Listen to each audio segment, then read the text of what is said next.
I... I can't believe this. She did not ask for help. She did not complain. She simply sat down for 1 second on the edge of a bed that was not hers and fell asleep. The man who owned that bed could have destroyed her life before morning.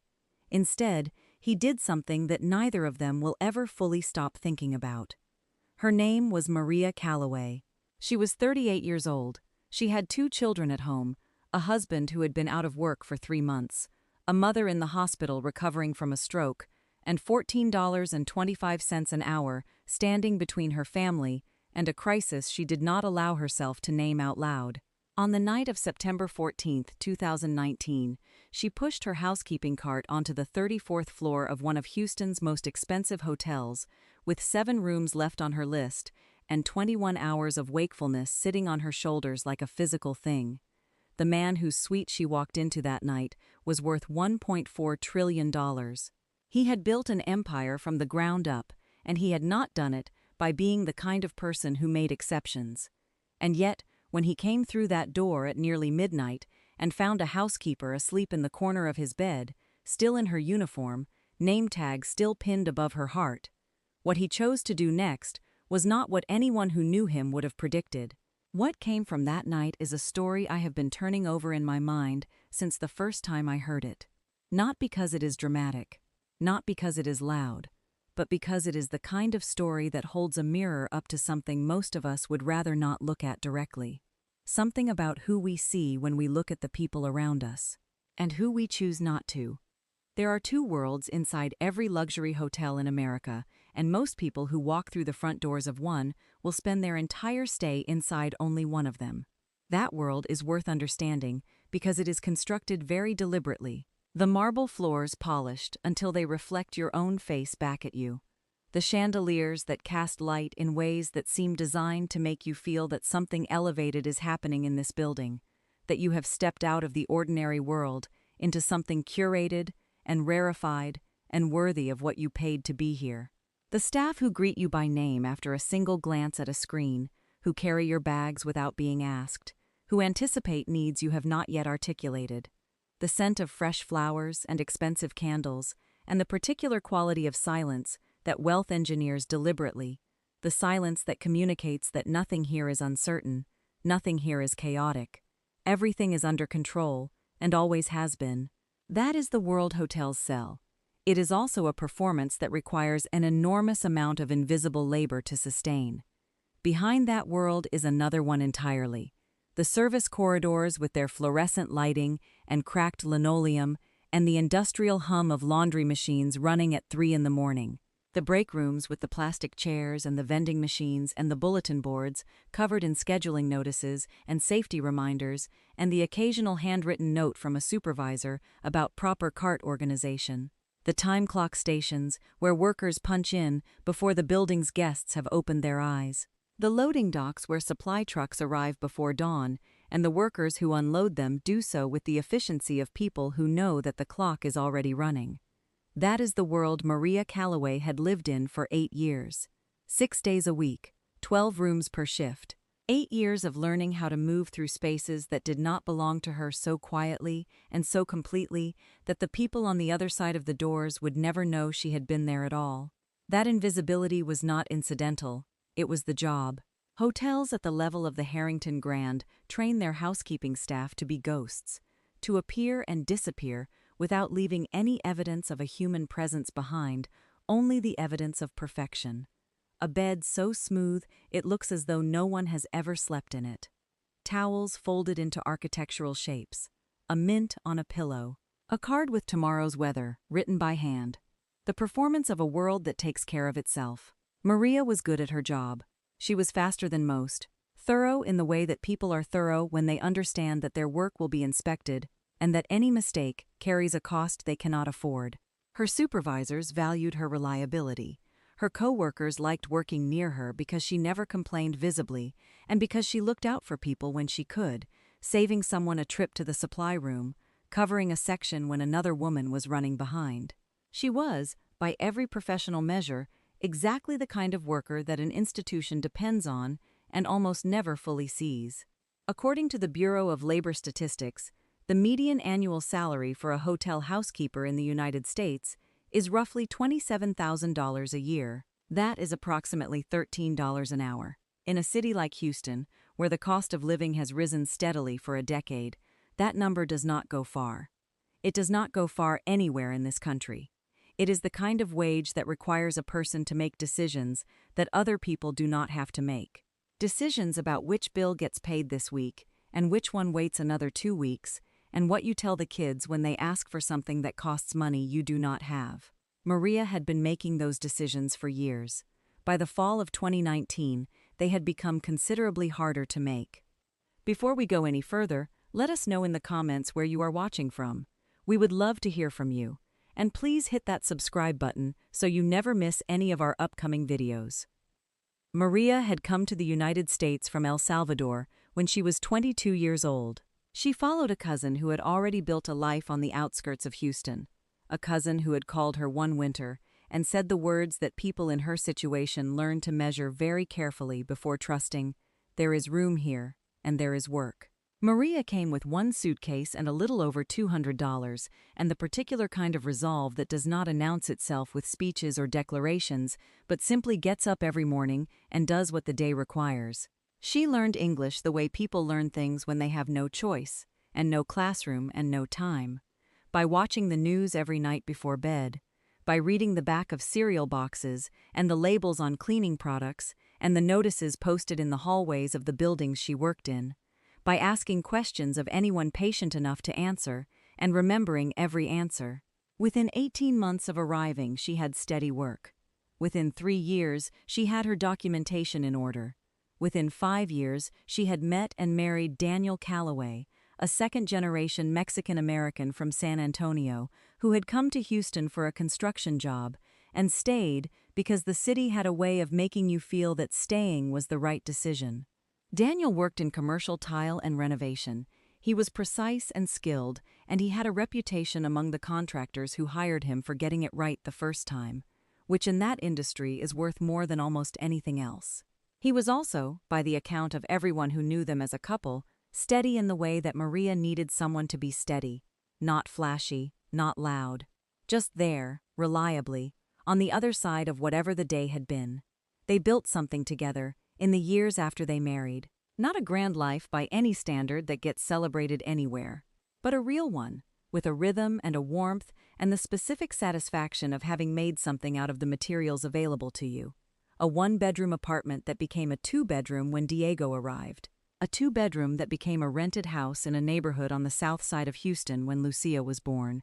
A house with a yard and a porch, and a street where the neighbors knew each other's names. Diego was 9 years old in September of 2019. Lucia had turned 6 the previous August. She had just started 1st grade. Diego was in 4th and had recently become obsessed with dinosaurs in the way that 9-year-old boys become obsessed with things, completely and with great seriousness. Maria kept a list on the refrigerator of every dinosaur name he had taught her so she could ask him questions at dinner. It was the kind of small domestic detail that tells you more about a person than a biography could. The neighborhood they lived in was not wealthy, but it had what the people in it had built together over time. A sense of belonging, a school with teachers who stayed, a corner store where the owner knew your order, a block where people left their porch lights on. Maria had worked to give her children this. She understood it as a foundation, not a destination, and she was always looking ahead at what the next foundation might look like. Then, how do I survive this period? in June of 2019, Daniel was laid off. The commercial renovation company he had worked for over the past 4 years lost a major contract with a hotel chain, and the cuts came quickly and without much warning. Daniel was good, and his supervisor told him so when he let him go, told him it was not about his work, told him he would give him a reference without hesitation. None of that changed the mathematics of the situation. The jobs that were available in the weeks that followed paid less than what he had been making. The certifications that would qualify him for better-paying positions required time and money for training he did not currently have. The rent on the house had gone up to $1,400 a month at the start of the year, Maria was making $14.25 an hour. She started doing the math every morning before she got out of bed, and she kept arriving at the same answer, which was that the math did not work without something changing. She picked up extra shifts wherever she could get them. She took double shifts twice a week, and sometimes 3 times. She stopped taking her full lunch break, eating half of whatever she had brought while standing at her cart in the corridor so she would not fall behind on her room count. She found ways to stretch the grocery budget that she had not needed to find before. She said less to Daniel about how tired she was because she could see that he was carrying his own weight and she did not want to add to it. She told Diego she was fine when he asked. She told Lucia that Mama's job was just a little busy right now. She held the line the way she always had, with a steadiness and a silence that the people around her accepted because she offered it so consistently that it was easy to mistake it for ease. And then, on September 11th, 3 days before the night we are talking about, Maria's mother Rosa had a stroke. Rosa was 63 years old. She lived 45 minutes from Maria's house in a small apartment she shared with Maria's aunt, Maria's father's sister, a woman named Carmen, who had been in the country for 30 years and who called Maria every Sunday without fail. The stroke was not fatal. The doctors at the hospital used the word manageable, and then used the word monitoring, and then used a number of other words that were technically reassuring and emotionally terrifying in the way that medical language often is, when what you want is not a prognosis but a promise. Maria drove to the hospital after her shift that Wednesday night. She sat with Rosa until nearly midnight. She drove home. She set her alarm for 4:30 in the morning. She went back to work. She did this for 3 nights in a row. By the night of September 14th, a Tuesday, Maria Calloway had not slept more than 3 hours in a single stretch in over a week. She had been awake, in the full and honest sense of that word, for 21 consecutive hours when she swiped her keycard and pushed her cart onto the 34th floor of the Harrington Grand Hotel. The Harrington Grand sat in Houston's downtown corridor, a 40-story glass tower that had been built in 2009 and had won 2 architectural awards and consistently ranked among the top 10 luxury hotels in the southern United States. Rooms started at $800 a night. The suites began at $3,000. The penthouse, all 2,000 square feet of it, commanded $18,000 a night and was booked months in advance by the kind of guests whose names appeared on buildings. The hotel employed 412 people across its various departments. Of those, 67 were in housekeeping. Most of them were women. Most of them were immigrants or the daughters of immigrants. Most of them made between $13 and $15 an hour and received health insurance with a deductible high enough that many of them rarely used it. They were, by every measure of the building they worked in, the least visible people inside it. Maria arrived on the 34th floor at 9:47 that Tuesday night. Her turn-down list had 7 rooms remaining. Turn-down service at the Harrington was precise and proceduralized in the way that everything at a property of its category is precise and proceduralized, because precision at that level is itself a product. It is what guests are paying for, whether or not they consciously understand it. Fresh towels replaced and folded to a standard that had been photographed and laminated for reference. Mints placed on the left pillow at a specific angle. Curtains drawn to within 6 inches of the wall on each side.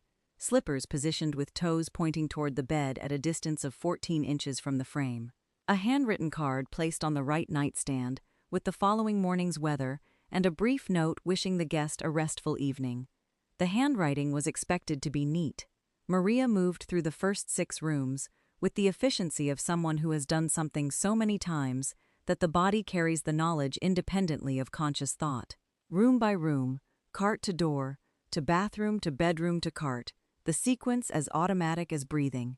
She did not rush, but she did not slow down either. She had learned years ago that the best pace was not the fastest pace, but the most consistent one, the pace that could be sustained across an entire shift without anything being missed or done poorly. The 7th room was 3401. It sat at the end of the south corridor, the corner suite, the largest unit on the floor below the penthouse.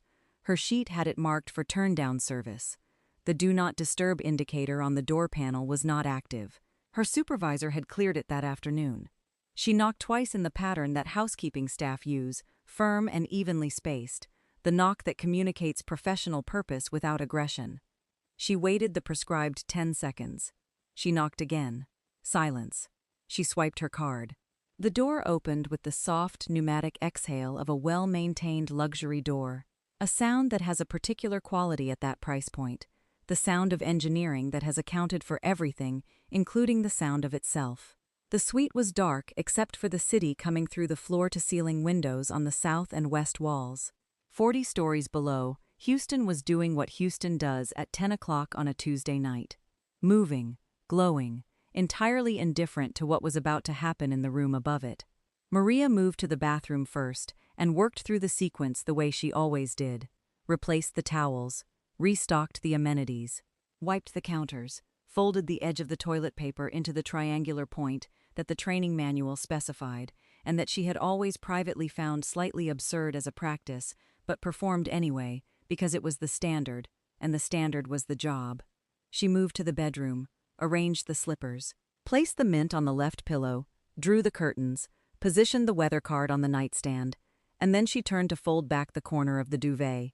The bed was a custom European design, a mattress that had been sourced specifically for the Harrington Grand, and that cost more than Maria earned in 8 months. She has said since that she did not register any of that at the time.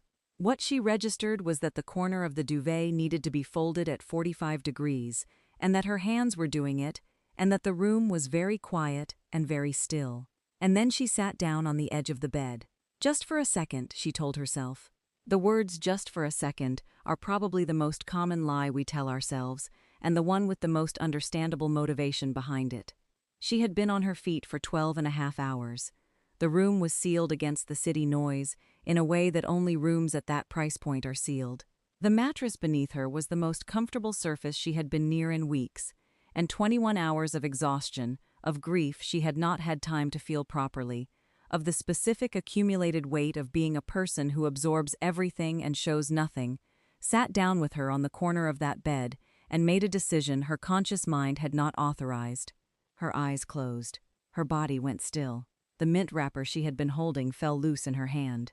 Within 4 minutes of sitting down, Maria Calloway was asleep in room 3401 of the Harrington Grand Hotel. To understand what happened next, you need to understand who James Robert Harrington was. Not the version in the business profiles, though we will get to that. The real version. The one that explains why a man with every reason and every right to respond to this situation one way chose instead to respond to it in a way that none of the people who knew him professionally would have predicted. J.R. Harrington was born in 1961 in Bellefontaine, Ohio. Bellefontaine is a small city in Logan County, the kind of place that does not appear in national coverage except occasionally and for the wrong reasons. The kind of place where the economy has risen and contracted and risen again in cycles that have left most of its residents with a clear understanding of what it means to have the ground shift under you. J.R.'s father, Robert Harrington Sr., ran a small regional trucking operation. 2 trucks when J.R. was born, 4 by the time J.R. was a teenager. Never large enough to be comfortable, never so small that it was not worth fighting for. His father was a determined man and a proud one, and he worked with a consistency that J.R. has cited in the few personal interviews he has ever given as the first and most lasting education he received. His mother, a woman named Helen, worked as a bookkeeper for a local hardware store during the week. On weekends, for 9 years while J.R. was growing up, she cleaned office buildings. 3 buildings on Saturday mornings, sometimes a 4th on Sunday afternoons if the schedule required it. She did this not because she loved it, but because the family needed what it produced, and she was not the kind of woman who sat with a need and waited for someone else to address it. J.R. worked alongside her from the time he was 10 years old. He has talked about this only once in any public context, and what he said was spare. He learned 2 things from those Saturday mornings. He learned what it felt like to work in a building that did not belong to you, to move through spaces as though your presence in them was provisional, contingent, something to be apologized for by its quietness. And he learned what his mother looked like at the end of a shift, the particular quality of her exhaustion, the way she held herself in the car on the way home, still upright because she was that kind of woman, but with something behind the uprightness that was simply spent. He said he had not thought about those Saturday mornings in a very long time before September of 2019.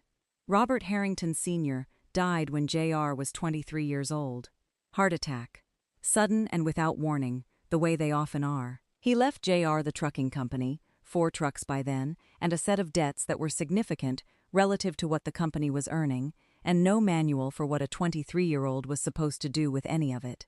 What J.R. did was work. That is the entirety of the next chapter of his story, and it is told most accurately in that single word. He worked with a focus and a ferocity that people who encountered him in those early years still remember. He read everything he could find about logistics and supply chain management and the structural economics of freight. He made decisions quickly, and he was right about most of them, and when he was wrong, he adjusted without spending much time on regret, which is a skill that looks like coldness from the outside but functions as efficiency from the inside. By the time he was 35, Harrington Global Logistics had regional operations in 12 states. By 45, it had international terminals. By 50, it was one of the most significant privately held logistics companies in the world. His net worth at the time of this story, the fall of 2019, was estimated at $1.4 trillion. He owned the Harrington Grand and 11 other hotel properties. He owned shipping terminals and rail infrastructure and industrial real estate across 4 continents. He sat on the boards of 3 universities and 2 hospital systems and a conservation organization that managed land in the American West. By every external measure he had won, completely and without qualification, the particular game he had set out to play at 23 years old in a small Ohio city with 4 trucks and a set of debts. The cost of winning that game is the part that does not appear in the business profiles. 3 marriages. The first ended after 7 years when his wife told him, with a clarity that he has acknowledged was accurate, that she had spent the better part of a decade married to a man who was physically present and professionally absent, and that she could not continue to call that a partnership. The second ended after 4 years under circumstances similar enough to the first that J.R. has described becoming aware, somewhere in the middle of the dissolution, that he was watching a pattern repeat itself and did not yet know how to interrupt it. The third ended after 9 years and produced the most damage. 2 children who were 12 and 9 when their parents separated, and who grew into adults with the kind of formal politeness toward their father that is the specific inheritance of children who needed more than they received. He had given money over the years to causes and institutions in the way that men of his standing give money, strategically and at a distance, with the tax structure in mind, and the legacy consideration never far behind. He was not known for warmth. Not among his executives, not among his peers, not among the people who had built things alongside him. He was known for being right, for being fast, for arriving at the correct answer by the most direct route available and moving forward without looking back. He was, in the language of the world he had built, a winner. But he was also, in ways that he had not fully allowed himself to examine, a man who had lost things that do not appear on any balance sheet and had not yet found a way to account for them. On the night of September 14, 2019, J.R. returned to room 3401 of the Harrington Grand at 11:47 in the evening. He had spent the day in a series of meetings over a deal he had been constructing for 2 years, a partnership with a European logistics consortium that would have significantly expanded Harrington Global's presence in 3 key markets. As of that evening, the deal was in serious trouble. His lead attorney had pulled him aside during a break and used the word unrecoverable. J.R. had listened, thanked him, and gone back into the room for the final session. He did not show what he felt. He never did. He said goodnight to the people remaining in the conference room. He rode the elevator with his security detail and said goodnight to them at the door of the suite. He walked in, set his briefcase on the console table, reached for the light switch, and stopped, because there was a woman asleep in his bed. He stood in the entrance of that suite for a moment that he has since described as very long, though by the clock it was probably no more than 30 seconds. He could see her clearly enough in the ambient light from the city windows. A woman in a housekeeping uniform, a name tag on her chest, a mint wrapper held loosely in one hand, the corner of the duvet folded back at the precise angle of a professional turn-down. She had been doing her job when she fell asleep.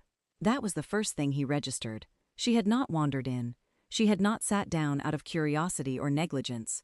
She had been doing her job, and her body had simply refused to continue. J.R. Harrington was a man who had spent his adult life making decisions. Not all of them had been right. Not all of them had been kind, but they had almost always been fast, because speed in his world was a form of confidence, and confidence was a form of power, and power was what he had been building since he was 23 years old, in Bellefontaine with 4 trucks and a dead father's debts. This decision was fast too, but it was fast in a different direction than the people who knew him would have expected. He walked quietly to the armchair by the window on the far side of the room, the one that looked out over Houston at night, the city spread out below in its enormous indifferent luminescence, and he sat down. And he did not move. He has said that in the first few minutes he was simply processing the situation, which is the language of a man accustomed to describing his internal life in operational terms. But he has also said, in the same rare interview, that something shifted in him in that armchair that he did not fully understand until later. He looked at the name tag, Maria. He looked at the uniform, worn in the particular way that uniforms worn by people who work physical jobs for long hours develop a quality that new uniforms do not have, a quality that is not quite shabbiness, but is the visible record of use, of the body that has inhabited it day after day. He looked at the mint wrapper in her hand, and he thought about what that meant, about the last thing she had done before she could not do anything more, and he thought about his mother. He thought about Helen Harrington on Saturday mornings in 1974, moving through office buildings in Bellefontaine, Ohio, with a 10-year-old boy beside her who was learning without knowing he was learning what it felt like to be invisible in a building full of other people's importance. He thought about what his mother had looked like in the car on the way home, and he understood, sitting in that armchair 40 stories above Houston in a suite that cost more per night than Maria Calloway earned in a month, that he was looking at the same thing he had seen in that car. He was looking at a person who had given everything the day required and had nothing left and had nowhere to put that fact except to let it take her somewhere quiet. He sat in that armchair for 2 hours and 19 minutes. He did not make a phone call. He did not contact the front desk. He did not wake her. At some point after 2 in the morning, he got up quietly, took the cream-colored notepad from the writing desk, and wrote 3 sentences. He placed the note on the nightstand beside her without waking her, walked to the suite's second bedroom, and went to sleep. Maria woke at 4:52 in the morning.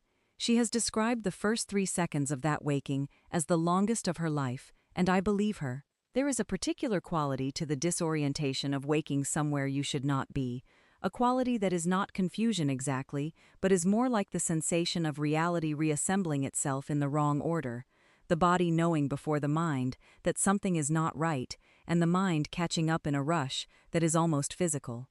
She sat up. The suite was lit only by the early gray of pre-dawn coming through the windows.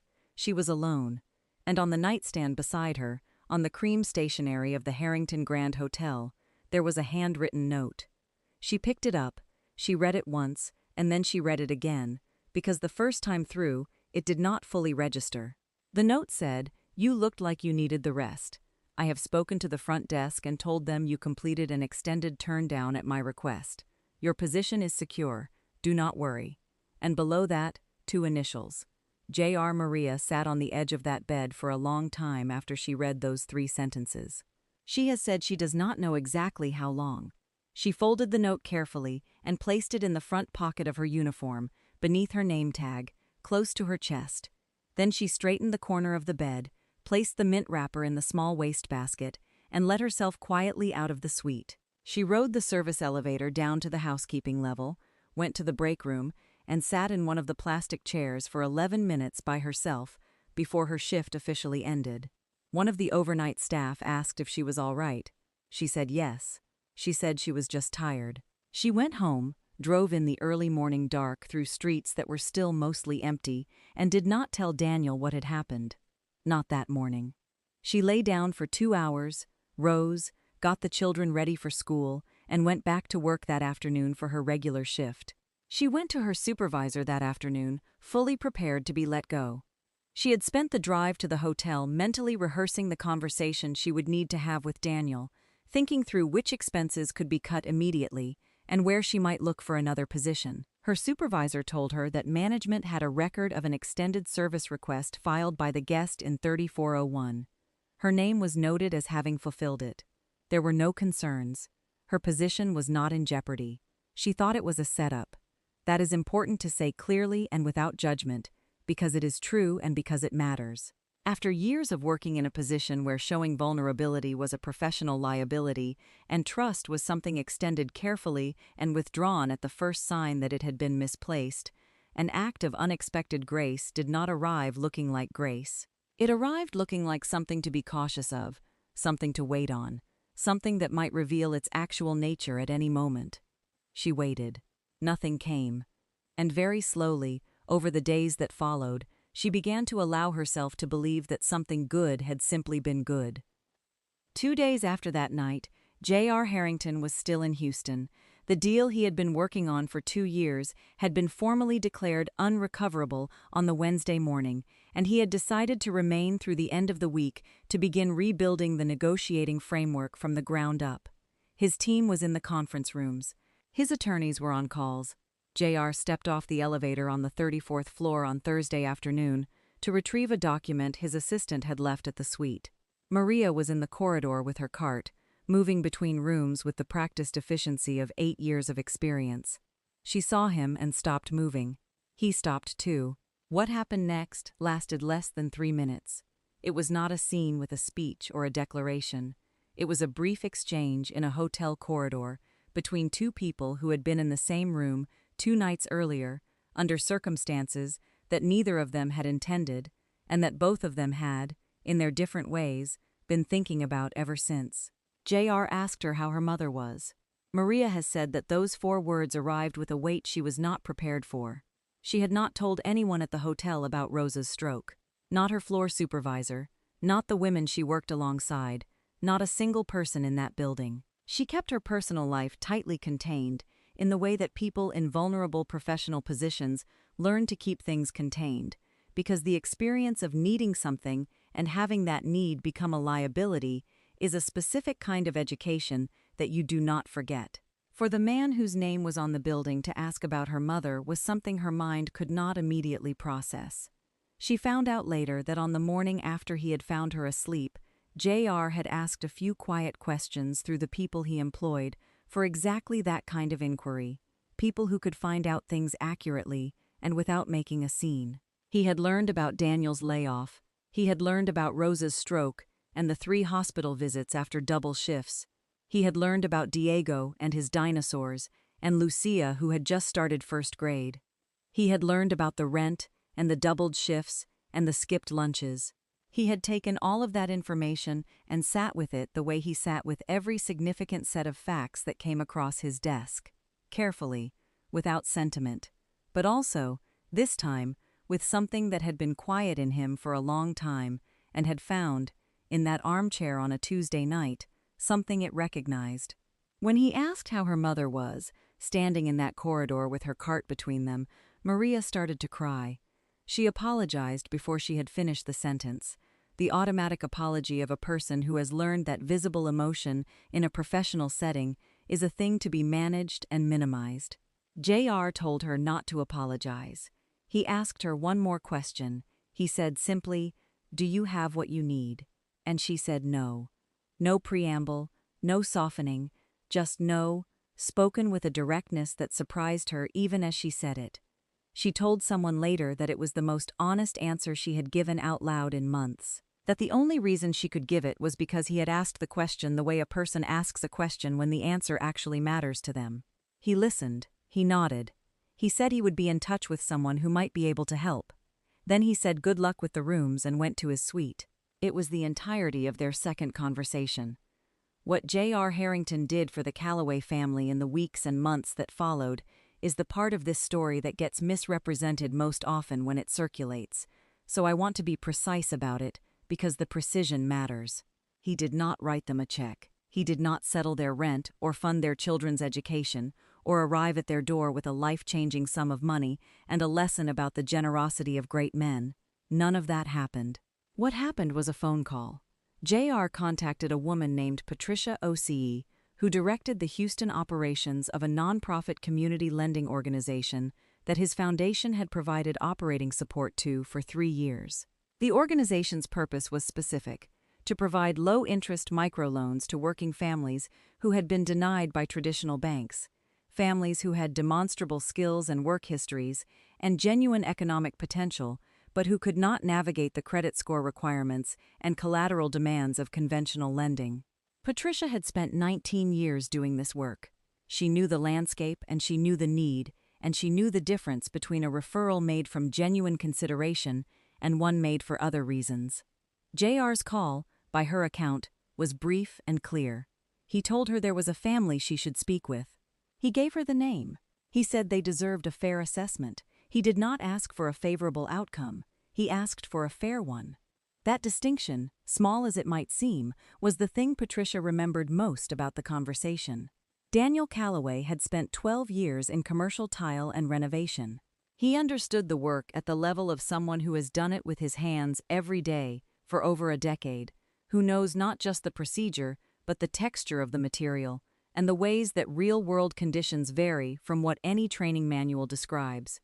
He had wanted to start his own business for 3 years. He had a business plan. He had submitted it twice to traditional lenders and been declined both times, once because his credit score sat 14 points below the threshold that the bank's underwriting system required, and once because the loan officer determined that the collateral he could offer was insufficient relative to the requested amount. The reasons were technical. They were also a wall. With the referral from JR's foundation, Daniel was connected to a lending officer at Patricia's organization named Marcus Webb, who spent 3 weeks reviewing the business plan in detail, asking questions, running numbers, visiting a renovation project Daniel had recently completed. 6 weeks after the hallway conversation on the 34th floor, Daniel Calloway received a loan approval for $42,000. He registered his business, purchased equipment, and took on his first independent contract within a month of approval. He hired 2 workers before the end of the first year. By the end of the second year, he had a waiting list and had begun to think about a third hire. Maria kept her job at the Harrington Grand, on her own terms, working the schedule she chose, for as long as she chose to stay. Within 18 months of September 14, 2019, the combined household income of the Calloway family had more than doubled. Not because a wealthy man handed them a gift, because a door that should never have been closed was opened by someone who had the standing to open it and made the choice to use that standing. That choice, and the precision of how it was made, is the detail I keep returning to. He did not solve the problem by substituting his resources for their agency. He solved it by removing a barrier that should not have been there and then getting out of the way. In January of 2020, J.R. Harrington established what became known publicly as the Invisible Workers Initiative. There was no press conference, no gala dinner, no naming ceremony for a wing of a building. There was a legal filing, a board of directors assembled over several months, and a founding endowment of $200 million drawn from J.R.'s personal holdings. The mission statement was 2 sentences long: to provide accessible capital, mentorship, and professional development resources to workers in service industries whose economic contributions are structurally undervalued, to build pathways that the existing system has failed to build. The board was drawn almost entirely from people who had spent their careers in the industries the initiative intended to serve. 3 former hotel housekeepers, one of whom had gone on to manage a housekeeping department of her own. A retired school custodian who had spent 31 years maintaining public school buildings in the Houston Independent School District and who had ideas about workforce development that turned out to be both practical and visionary. A woman named Dolores Huang, who had spent 22 years working in hospital laundry services and who held an MBA she had earned online, 1 course at a time, over 7 years, while raising 4 children on a schedule that allowed her to study only between 10 at night and 1 in the morning. JR paid all of them competitively, not tokenistically, not at the rate that organizations sometimes offer when they want the credibility of a perspective without the cost of genuinely valuing it. Competitively, at the rate that their expertise warranted. He showed up. That is the detail that comes up most consistently from the people involved in the initiative in its early years. He attended the monthly operational meetings throughout the first year. He sat across tables from loan recipients and asked about their businesses with the same focused attention he brought to rooms where the stakes were measured in billions. He asked follow-up questions the next month. He remembered names. He read the quarterly reports himself rather than receiving summaries. By the end of its second year of operation, the Invisible Workers Initiative had provided loans or professional development funding to over 400 families in the Houston metropolitan area, with expansion underway in 3 additional cities. The default rate on the loans was 11%, significantly below the industry average for microlending, which Patricia Osei attributed directly to the quality of the mentorship component. When a reporter asked JR, at one of the rare public appearances connected to the initiative, what had changed in him, he was quiet for a moment before he answered. Then he said, "I looked at a name tag, and I remembered that every name tag has a whole life attached to it. I had stopped seeing that somewhere along the way. I am not entirely sure when or how, but I had, and a woman falling asleep in my room gave it back to me." That was all he said on the subject. He did not elaborate. He moved on to the next question. Maria Calloway still works at the Harrington Grand Hotel. She has been offered other positions since this story became quietly known in certain professional circles, positions with different titles and different settings and, in some cases, more money. She has turned them down. She says she is good at the work. She says she likes being good at something that most people underestimate. She works a regular schedule now, 5 days a week, standard hours. She takes her full lunch break. She drives 45 minutes every Sunday afternoon to sit with Rosa, who has recovered well enough to argue at length with Carmen about the correct method for preparing tamales. A disagreement that has been ongoing for approximately 30 years and shows no sign of resolution, which Maria says is the most reliable possible sign of good health. Diego is 13 now. He has moved on from dinosaurs to aerospace and has informed his parents that he intends to work for NASA, a plan that neither Maria nor Daniel has done anything to discourage. Lucia is 10, and according to her teacher, is the most organized student in her 4th grade class, which Maria says is the most Maria thing that could possibly be said about one of her children. Daniel's business has a name on the side of 2 vans. He is looking at a 3rd. Maria kept the note on her nightstand for 2 years. 3 sentences on hotel stationery, slightly creased from being folded and unfolded enough times that the paper had softened along the lines. Then one day she folded it one last time and put it in a small wooden box in the closet. She said she did not need to read it anymore. She remembered what it said. I want to close with something that I think the comfortable version of this story tends to leave out. The fact that Maria Calloway needed a chance encounter in room 3401 of a luxury hotel with one of the wealthiest men in the country for a door to open that should never have been closed is not a happy ending. It is an indictment of the conditions that made that door closed in the first place. There are millions of people in the United States right now doing exactly what Maria was doing in September of 2019, working 12-hour shifts in buildings they could not afford to visit as guests, holding families together on wages that the Bureau of Labor Statistics acknowledges fall below a living wage in most major American cities. One medical event away from a financial crisis their income cannot absorb. One layoff away from a set of decisions they should not have to make. Most of them will never fall asleep in the right room. Most of them will carry that weight for their entire working lives without anyone in a position to open a door asking them how their mother is. What J.R. Harrington did was good. It was genuinely and consequentially good, and I do not want to diminish it.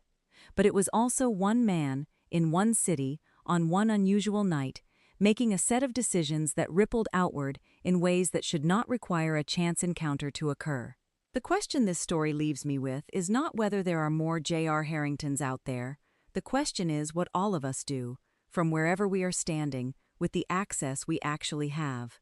Because what J.R. gave Maria before he gave her anything else was not a referral and not a phone call. It was 4 words in a hallway. "How is your mother?" Words that told her, before anything else happened, that someone had looked at her name tag and understood that there was a whole life attached to it. Maria said once that she did not want someone to save her. She wanted someone to see her.